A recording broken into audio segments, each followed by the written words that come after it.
Everyone, कैसे हैं आप सब। आई होप कि आप लोग सब अच्छे होंगे और मज़े से होंगे। मैं मैथ्स गुरु मोनी दरा और आज आपकी सेवा में आज मैं फिर से हाजिर हूँ। और आज हम क्लास 10 की मैथ्स का एक्सरसाइज 5.1 लेकर आए हैं, जिसका पहला क्वेश्चन ये है। चलिए स्टार्ट करते हैं। देखिए, मेन क्वेश्चन दे रखा है इसका, निम्नलिखित स्थितियों में से किन किन स्थितियों में सम्मत संख्याओं की सूची एपी है। ये मेन क्वेश्चन दे रखा है, मतलब हमें चेक करना है किन किन स्थितियों में सम्मत संख्याओं की सूची एपी है और क्यों। उसके बाद बोला और क्यों, यहाँ लिख देना और क्यों, और क्यों ये भी चेक करना है कि क्यों है। देखिए, इसका पहला क्वेश्चन दे रखा, प्रत्येक किलोमीटर के बाद टैक्सी का किराया, प्रत्येक किलोमीटर के बाद टैक्सी का किराया, जबकि प्रथम किलोमीटर के लिए किराया 15 रुपये है, सही। और प्रत्येक अतिरिक्त किलोमीटर के लिए किराया 8 रुपये है। तो देखिए, यहाँ से समझिए, प्रथम किलोमीटर के लिए किराया 15 रुपये है। तो मान लो हमने एक रोड बना ली और ये टैक्सी है, तो यहाँ पे मान लो प्रथम किलोमीटर है, तो उसके लिए किराया कितना है, 15 रुपये।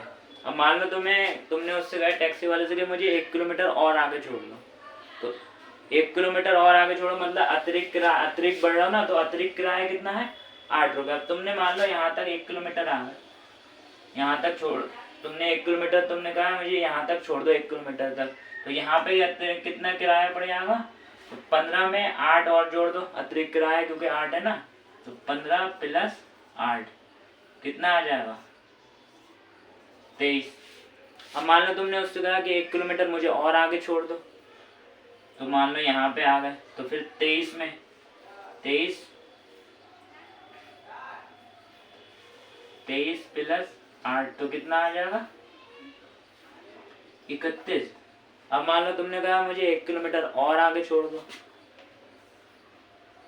तो 31 में 31 प्लस 8, जितना किलोमीटर तुम आगे बढ़ते जाओगे तो उसमें अतिरिक्त किराया जुड़ता जाएगा, मतलब अतिरिक्त किराया कितना रुपए, 8 रुपये।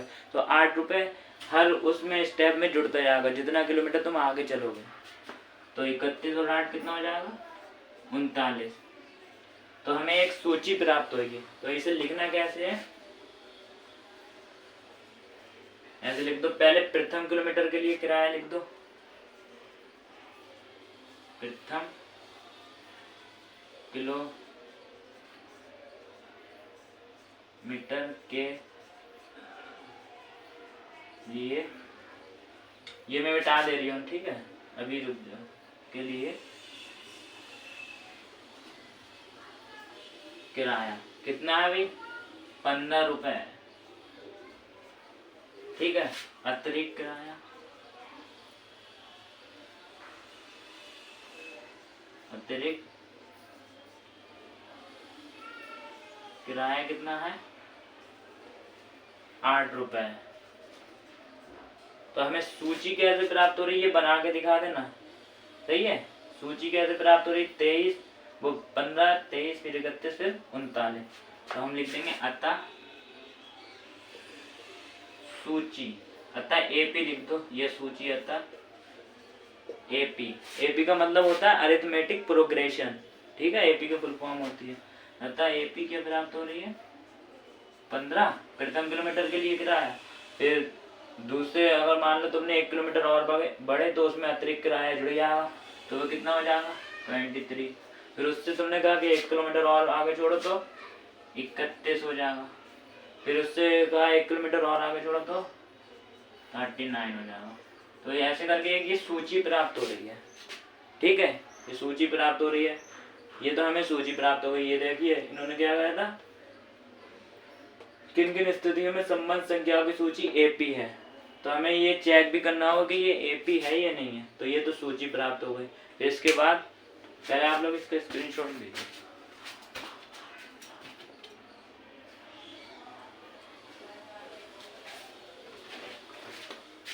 अब मैं ये इधर का मिटा दे रही हूँ, फिर हमें चेक करना होगा कि ये एपी है या नहीं है। तो देखिए कैसे चेक करेंगे, कल मैं बता चुका हूँ कि एपी कैसे चेक करते हैं। एपी कैसे चेक करोगे, यदि इनका सारवंतर, इसके और इस पदों का बीच का अंतर, इन पदों के बीच का अंतर अगर समान आ जाए तो ये एपी होगी। देखिए D1 निकाल लेना है, D1 क्या होगा, ये है A1 है A1, ये A2, ये A3 और ये A4। D1 क्या होता है, A2 माइनस A1। A2 कितना है 23 और A1 कितना है 15, तो 23 में से 15 जाएंगे 8, D1 8 आ गया। D2 निकाल लो, D2 क्या होगा A3 माइनस A2, तो A3 माइनस A2, A3 कितना है 31 माइनस A2 कितना है 23, तो क्या निकल गया 31 में से 23 जाएंगे कितना बचेगा 8। तो देखिए ये D1 भी 8 आया और D2 भी 8 आया, तो हम लिख देंगे अतः D1 बराबर D2, इसलिए ये क्या हो जाएगा, इसलिए ये AP है।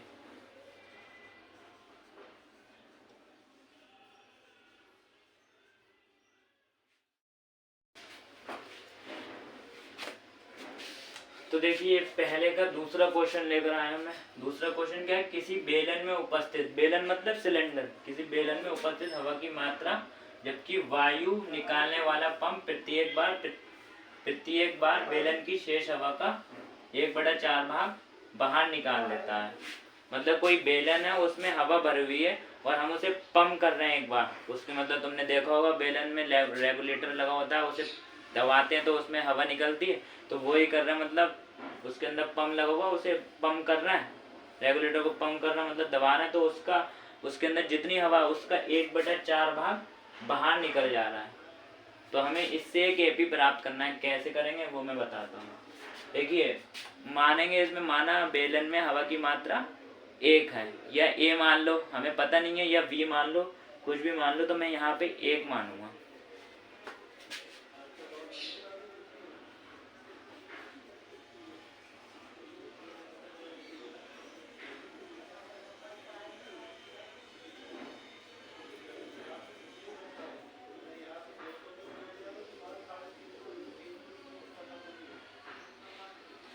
मात्रा 1 है, मतलब हवा में जो बेलन है उसका आयतन या मात्रा 1 है, सही है। अब उसे पंप करा तुमने, पंप गया, शेष हवा की मात्रा 1 है,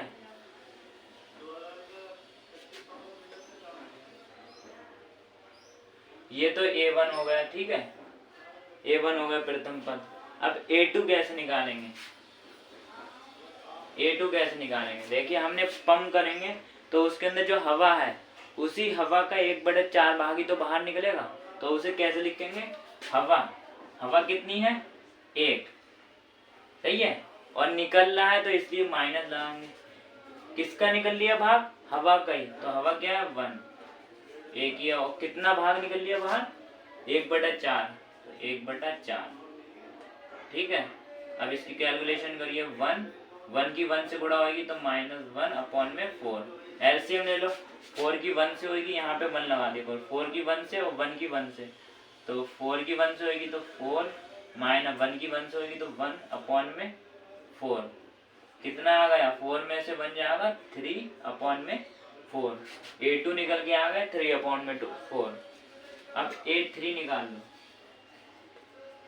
A3, अब देखिए बेलन में जो हवा बची है शेष, वो कितनी बची है 3/4। अब इसमें से जब फिर पंप करेंगे हम तो इसमें से हवा का 1/4 भाग बाहर निकलेगा, ठीक है। तो देखिए अब A3 कैसे निकालेंगे, हवा, अब शेष हवा ये बची है तो इसी में से निकलेगा हवा, अब क्या निकल रही है तो उसके लिए माइनस लगाएंगे, किसकी मात्रा निकल रही है, हवा की, तो फिर यही लिखेंगे 3/4, और कितना भाग बाहर निकल रहा है 1/4, तो 3/4 माइनस 3 की 1 से होगी 3, 4 की 4 से होगी तो 16, एलसीएम ले लो, क्या लोगे 16 एलसीएम आएगा, ठीक है, क्योंकि देखो 4 के पहाड़े में भी 4 आता है, 4 के पहाड़े में 16 भी आता है, तो जो एक ही टेबल में दोनों संख्या आती है तो बड़ी वाली संख्याओं को एलसीएम ले लेते हैं, तो हमने 16 ले लिया। अब देखो 16 को यहाँ रखोगे, रखना नहीं है, मतलब शो नहीं करके दिखाना है, मतलब अपने माइंड में ही रख के सोच लेना है। यहाँ पे रख दिया मान लो 16 को, फिर 4 से भाग करो, 4 चौक 16, 4 आ गए, 4 की 3 से करेंगे, 4 3 12 माइनस। अब ऐसे 16 को यहाँ रखो और 16 से भाग करो, 16 को 16 से भाग करेंगे, भाग पर 1 आएगा, 1 की 1 से करेंगे, वो 1 की 3 से करेंगे तो 3 आ जाएगा। कितना बचेगा? 12 में से 3 जाएगा, कितना बचेगा? 9 बटे में 16। तो A3 आपका निकल आया 9/16।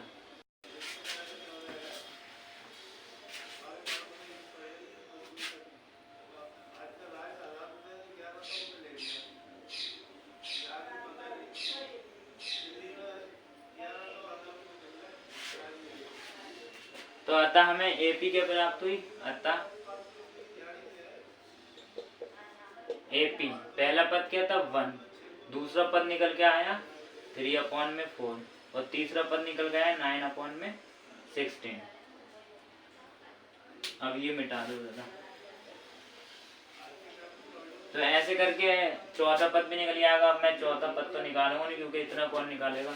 ये तो AP आ गई। अब हमें चेक करना है कि ये AP है या नहीं है। तो देखिए D1 निकाल लेंगे उसके लिए, और इसे A1 मान लो, ये A2 और ये A3। D1 निकालो। D1 क्या होता है? A2 minus A1। तो A2 कितना है? 3/4 माइनस A1 कितना है? 1। अब यहाँ 1 लगा दो, अपॉन में 1 लिख देते हैं जब कुछ संख्या नहीं होती है। तो 1 की 3 से होगी तो 3 माइनस 4 की 1 से होगी 4 और 4 की 1 से होगी 4। कितना बचेगा? 4 में से 1 जाएगा, 4 में से 3 आएंगे, माइनस के 1/4। D1 इतना निकल गया -1/4। D2 निकाल लो। D2 क्या होगा? A3 minus A2। A3 कितना है? 9/16 माइनस A2 कितना है? 3/4। एलसीएम क्या लोगे? 16 एलसीएम लेंगे। अब 16 को यहाँ रखेंगे, 16 को 16 से भाग करेंगे, भागफल 1 की 9 से करेंगे तो 9 ही आ जाएगा, माइनस के। ऐसे 16 यहाँ रखो और 4 से भाग करो, 4 चौक 16, 4 आ गए भागफल, 4 की 3 से करें, 4 3 12।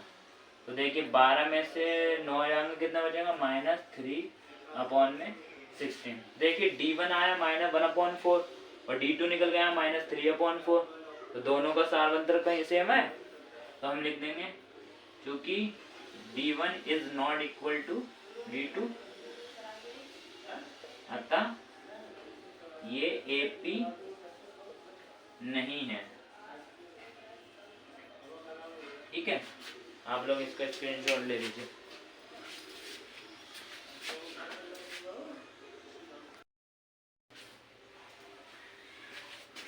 तो देखिए ये पहले का तीसरा क्वेश्चन दे रखा है। तो ये देखिए तीसरा क्वेश्चन क्या है? प्रत्येक मीटर की खुदाई के बाद एक कुआं खोदने में आई लागत।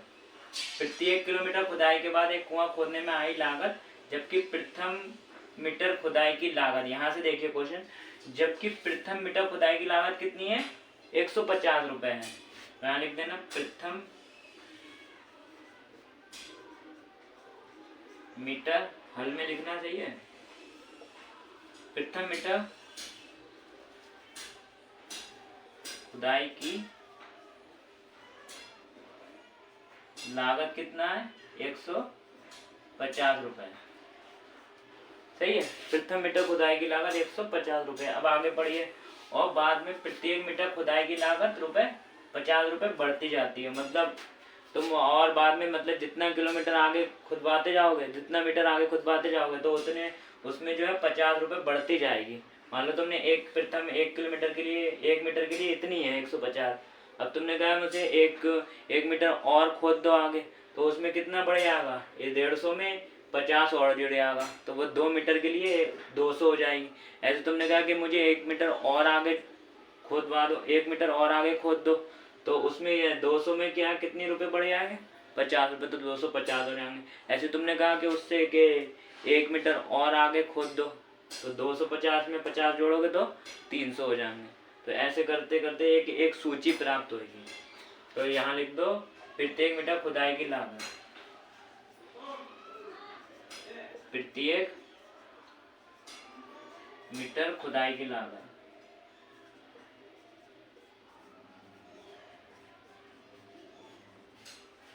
लागत कितनी है 150 रुपये। तो ये मान लो एक कुआं है, पहले मैं दिखा दे रही हूँ। मेरी ड्राइंग सही नहीं है, आप लोग ड्राइंग बना लेना।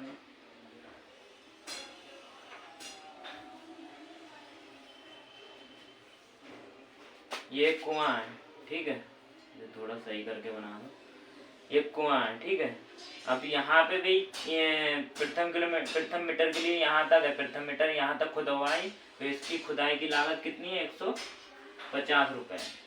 अब तुमने कहा मुझे 1 मीटर और आगे खोद दो, यानी कि इतना खुदवा दिया तुमने, तो खुदाई की लागत कितनी हो जाएगी, मतलब अतिरिक्त खुदवा रहा हो ना, तो अतिरिक्त खुदाई की लागत कितनी है 50 रुपये बढ़ती जा रही है। तो 150 में 50 जोड़ दोगे तो 200 हो जाएगी। तुमने कहा कि भाई 1 मीटर और खोद दो, तो कितना हो जाएगा 200 में 250, 50 और जोड़ दो तो 250 हो जाएगा।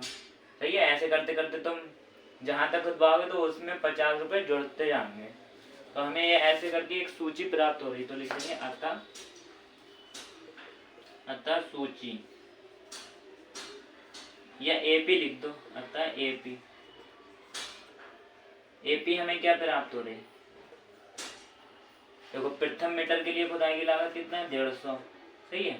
फिर तुमने अतिरिक्त उससे खुदवाई तो कितना आया 200, फिर और खुदवाई तो 250, अगर और खुदवाते तो 300 आता। तो ऐसे करते करते जहाँ तक तुम्हारा दिल चाहे वहाँ तक खुदवा सकते हो। तो एक हमें एक सूची प्राप्त हो गई, तो ये तो सूची प्राप्त हो गई। अब हमें चेक करना है कि ये एपी है या नहीं है, ठीक है। तो एपी चेक करने के लिए एपी पता हो, मतलब एपी चेक करने के लिए कैसे चेक करेंगे, एपी होने के लिए इनके सारवंतर निकाल लेंगे तो हमें पता चल जाएगा ये एपी है या नहीं है। तो D1 निकाल लो। D1 क्या होगा, ये A2 है, A1 है, और ये A3 और ये A4। तो D1 क्या होगा A2 माइनस A1। A2 कितना है 200 माइनस A1 कितना है 150, तो कितना आ जाएगा 50। D2 निकाल लो। D2 क्या हो जाएगा A3 माइनस A2। A3 कितना है 250 माइनस A2 कितना है 200, तो कितना आ जाएगा 50। देखो D1 भी 50 है, D2 भी 50 है, तो हम लिख देंगे चूंकि D1 बराबर D2 इसलिए ये AP है। आप लोग इसका स्क्रीनशॉट ले लीजिए।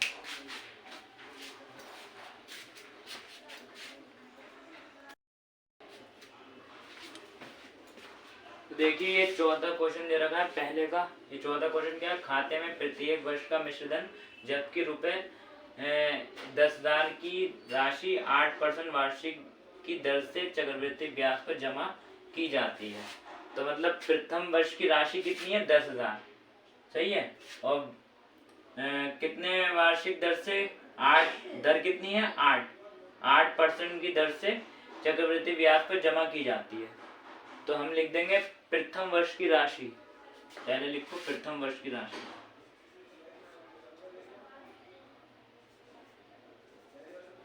प्रथम ये दे रखा है, तो ये प्रथम वर्ष की राशि कितना है 10,000, तो ये जो है A1 हो गया, ठीक है, क्योंकि प्रथम है ना, तो A1 हो गया। अब देखिए समय क्या दे रखा खाते में प्रत्येक वर्ष, यानी कि 1 साल, समय क्या है 1, समय बराबर 1, और देखिए दर कितनी है 10,000, 10,000 की राशि 8% वार्षिक की दर से, तो दर कितनी है, दर बराबर 8%, सही है। ये तो प्रथम वर्ष के लिए हो गया। अब हमें दूसरे वर्ष का ब्याज, दूसरे वर्ष की राशि निकालेंगे, फिर तीसरे वर्ष की राशि निकालेंगे। तो दूसरे वर्ष की राशि निकालने के लिए क्या करेंगे, दूसरे वर्ष का हमें ब्याज पता होना चाहिए, सही है, दूसरे वर्ष का ब्याज पता होगा। अगर दूसरे वर्ष का ब्याज पता होगा तो हम दूसरे वर्ष की राशि निकाल लेंगे, पहले वर्ष की राशि में दूसरे वर्ष का ब्याज जोड़ देंगे तो वह दूसरे वर्ष की राशि निकल जाएगी। देखिए दूसरे वर्ष की राशि यहाँ लिख देना, पहले दूसरे वर्ष का ब्याज निकालो, दूसरे वर्ष का ब्याज। तो ब्याज का क्या फार्मूला होता है? मूलधन। क्या होता है? मूलधन। शॉर्ट फॉर्म में लिख दे रही हूँ, मूलधन गुणा समय गुणा दर अपॉन में 100। देखिए मूलधन मतलब जो धन है, मूलधन कितना है? 10,000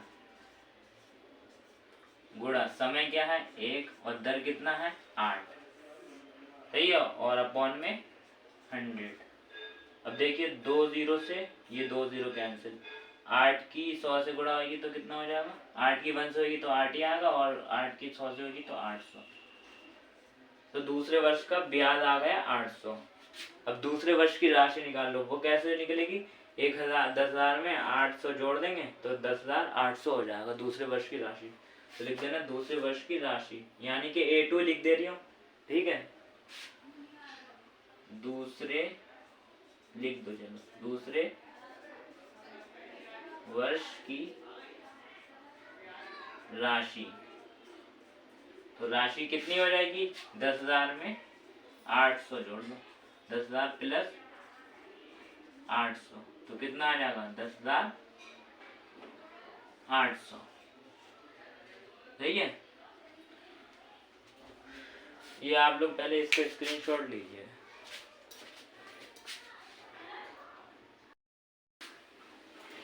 अब देखिए तीसरे वर्ष की राशि कैसे निकालेंगे? तीसरे वर्ष की राशि निकालने के लिए पहले तीसरे वर्ष का ब्याज पता होना चाहिए। अब ब्याज पता चल जाएगा तो हम आराम से तीसरे वर्ष की राशि निकाल लेंगे। तो पहले तीसरे वर्ष का ब्याज निकाल लेना।